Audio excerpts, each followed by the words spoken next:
ओम देवी प्रपन्नाति हरे प्रसीद प्रसीद मातर जगतोऽखिलस्य प्रसीद विश्वेश्वरी पाहि विश्वं त्वमेश्वरी देवी चराचरस्य शरणागत दीनार्थ परित्राण परायणे सर्वस्यार्ति हरे देवी नारायणी नमोस्तुते।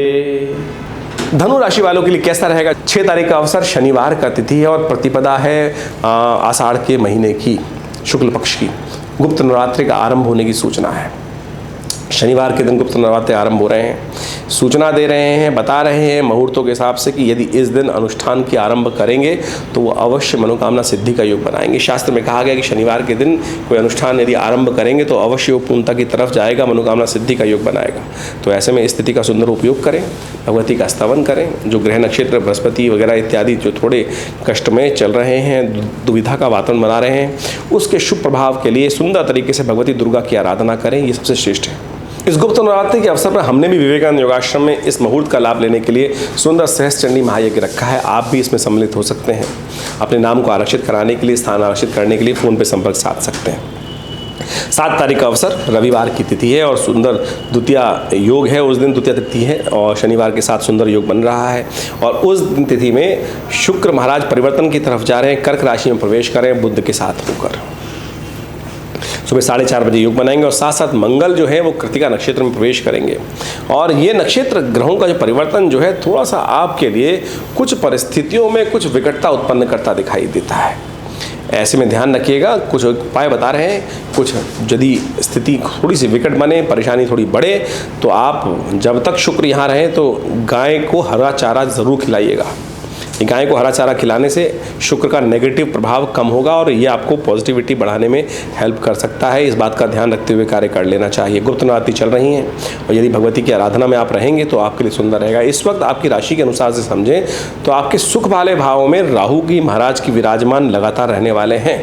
तो माँ भगवती दुर्गा की उपासना करने की ज़रूरत है, नहीं तो सुख में किसी न किसी कारण से अंकुश लग सकता है। जमीन जायदाद के संबंधों में कहीं ना कहीं कुछ कष्ट देने के योग बन सकते हैं। तो ये भगवती की अवश्य आप नित्य प्रति आराधना करें, इन गुप्त नवरात्रि में उनका पूजन करें तो आपके लिए कहीं ना कहीं सरलता से कुछ उपाय हो जाएगा, रक्षा हो जाएगी। 8 तारीख का अवसर सोमवार की तिथि, सोमवार का योग है और 7 दिवस है और तृतीया तिथि है। और गृह नक्षत्र आपकी राशि के अनुसार से जो बने हुए हैं, चतुर्थ भाव में शुक्र, चतुर्थ भाव में बुध, चतुर्थ भाव में चंद्रमा भी योग बना रहे हैं। ये सारे कहीं ना कहीं मनोमस्तिष्क को थोड़ा बांधते दिखाई दे रहे हैं। बंधन युक्त आप बंद करते दिखाई दे, खुलकर काम करने में थोड़ी कमी आती दिखाई दे रही है। और आपकी फितरत है कि आप किसी की बंदिश स्वीकार करते नहीं हैं और ऐसे में आपको आवश्यकता है कि विजय की। तो माँ चंद्रघंटा की आराधना करें। तृतीय नवरात्र है, उनको सिंदूर अर्पित करें, श्रृंगार की सामग्री अर्पित करें। देखिए भगवती की आराधना करके सुंदर विजय प्राप्ति के योग बन सकते हैं। इन ग्रह नक्षत्रों के दुष्प्रभाव को ठीक करने के लिए ये उपाय बड़ा श्रेष्ठ रहेगा। 9 तारीख का अवसर मंगल का जन्म दिवस पड़ रहा है इस दिन। क्योंकि उस दिन चतुर्थी और मंगलवार का योग बन गया, अंगारक चतुर्थी का योग बन रहा है। ऐसे में मंगल जो हैं विशेष तौर पर शनि से दृष्ट चल रहे हैं इन दिनों, तो यानी उनको आवश्यकता है थोड़ी शक्ति की। मंगल के शुभ प्रभाव को शनि ने कम कर रखा है। यदि आप हनुमान चालीसा का पाठ करें, सुंदरकांड का पाठ करें तो आप उससे सबसे लाभ ले सकते हैं। हमने यही सब देखते हुए विवेकानंद योगाश्रम में सुंदरकांड का पाठ की सुंदर व्यवस्था रखी है। आप भी इसमें सम्मिलित हो सकते हैं, अपने नाम से करा सकते हैं। और देखिएगा हमारे इस सुंदर कांड से आपके लिए कल्याण के योग बनेंगे। सुंदर तरीके से अवश्य घर में बैठकर भी आप पाठ करें तो अच्छा रहेगा। 10 तारीख का हम बात कर रहे हैं। उस दिन बुधवार है और चतुर्थी तिथि है और पांचवा नवरात्र है। माँ स्कंद माता की आराधना का अवसर है। ग्रह नक्षत्र को यदि हम समझें तो आपकी राशि के अनुसार से धर्म में लिप्त होकर आप विजय प्राप्त करने के योग बन सकते हैं। धर्म से जितने दूर होंगे उतने कष्ट होने के योग बनेंगे। तो ऐसे में ध्यान रखिएगा, चंद्रमा धर्म में विराजमान है। आपके मनोमस्तिष्क में धर्म के युक्त कार्य करने की रहेगा। सज्जनता, धर्म में आस्था, धर्म के प्रति थोड़ा सुनना, धर्म के प्रति पूजा पाठ करना, ये आपके लिए आपको लाभ ही देगा। तो अवश्य रहें, माँ भगवती का पूजन करें, स्कंद माता की आराधना करें। या देवी सर्वभूतेषु मातृरूपेण संस्थिता नमस्तस्ते नमस्तस्ते नमस्तस्ते नमो नमः, इस मंत्र का जप करना आपके लिए शुभ रहेगा। देखिए भारतीय ज्योतिष विज्ञान एक ऐसा चमत्कार है जो समय की वास्तविक तौर पर चाल को आपको समझाने का प्रयास करता है। और दैनिक गणित को देखकर, ज्योतिष के योगायोग को देखकर हम आपके समक्ष उन समस्त गणनाओं के माध्यम से आपके भविष्य फल को बताने का प्रयास करते हैं। जानने का प्रयास करते हैं कि इन ग्रहों का योगायोग क्या कुछ हमारे जीवन में राशि के अनुसार से प्रवृत्ति बनाने का योग बना सकता है, किस प्रकार से कहाँ ग्रहों का उदय, कहाँ ग्रहों का अस्त, कहाँ ग्रहों का मार्गीपन, कहाँ ग्रहों का वक्र स्थिति जो है, जो भी ग्रहों का योगायोग विभिन्न युक्तियों के साथ बन रहा है, उसका प्रभाव जीवन पे क्या पड़ेगा।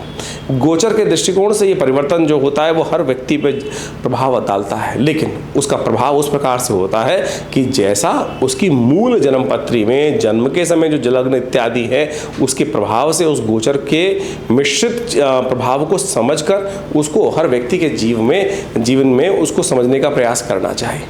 देखिए ऐसा नहीं है, बहुत सारे लोगों के मन में भ्रांति हो सकती है और ये भ्रांति स्वाभाविक है कि 12 राशियों के अनुसार से पूरे विश्व को कैसे विभाजित कर दिया।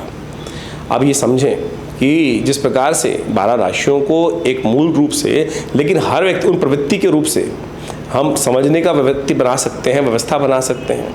तो आप समझें कि मूल जन्मपत्री सबसे विशेष है, लेकिन फिर भी राशि के अनुसार से गोचर का प्रभाव बहुत महत्वपूर्ण होता है। अगर मूल जन्मपत्री के साथ जन्मपत्री के विषय को समझते हुए, व्यक्ति के प्रवृत्ति को समझते हुए, व्यक्ति के ग्रह योग जो भी उसकी कुंडली में बैठे हैं, चाहे राजयोग हैं, चाहे वो विभिन्न प्रकार के शुभ अशुभ योग हैं, उसको भी समझकर यदि जातक को समझाने का प्रयास किया जाए, उसके जीवन को देखा जाए, तो बहुत महत्वपूर्ण ज्योतिष परिवर्तन का प्रतीक बना सकता है और लाभ की स्थिति उत्पन्न कर सकता है। फिर भी गोचर का दृष्टिकोण से हम राशि के अनुसार से जो प्रभाव आपको बता रहे हैं वो भी बहुत महत्वपूर्ण है और अपना प्रभाव दिखाता है।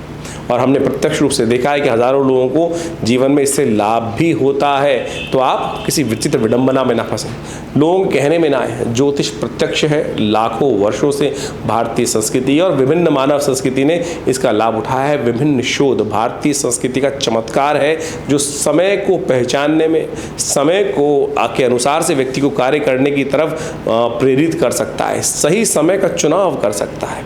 और जो व्यक्ति बुद्धिमानी के द्वारा सही वक्त का चुनाव कर लेते हैं, सही वक्त को समझ लेते हैं, उनके वारे न्यारे हो जाते हैं और जीवन में शुभ लाभ के योग बन जाते हैं, कल्याण के योग बन जाते हैं। आज व्यक्ति मॉडर्न वैज्ञानिकता की तरफ चल रहा है और उसको भी भविष्य जानने के लिए आधुनिक चीज़ों का उपयोग करता है। आप गूगल का उपयोग करते हैं, क्या आपको बताता है कि रास्ता आगे कहाँ जाम है, कहाँ नहीं जाम है, लेकिन फिर भी आप पहुँचते हैं तो कई बार वो गूगल भी गलत हो जाता है। तो कहीं ना कहीं उसने साइंटिफिक पैरामीटर्स पे काम किया, एनालिसिस किया डाटा को, लेकिन फिर भी उसकी गणनाएं भी गलत हो जाती हैं।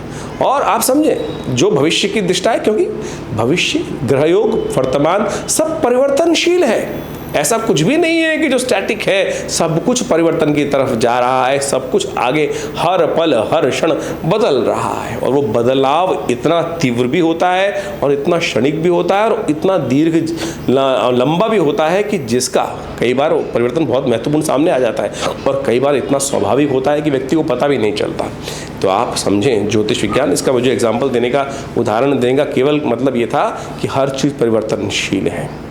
पूरे विश्व में भविष्य को जानने का, आगे वाली स्थिति को जानने की लालसा हमेशा रही है और ज्योतिष विज्ञान उस पर 100% सही बैठता है। मेरी गणनाएं, किसी ज्योतिषी की गणनाएं गलत हो सकती हैं, लेकिन ज्योतिष विज्ञान की गणना गलत नहीं हो सकती। और हमने अपने इस आश्रम के माध्यम से, अपने गुरुजन के माध्यम से सहयोग लेते हुए इस विज्ञान को अच्छे से समझने का प्रयास किया। और मैं तो अभी अपने आप को छात्र ही मानता हूँ।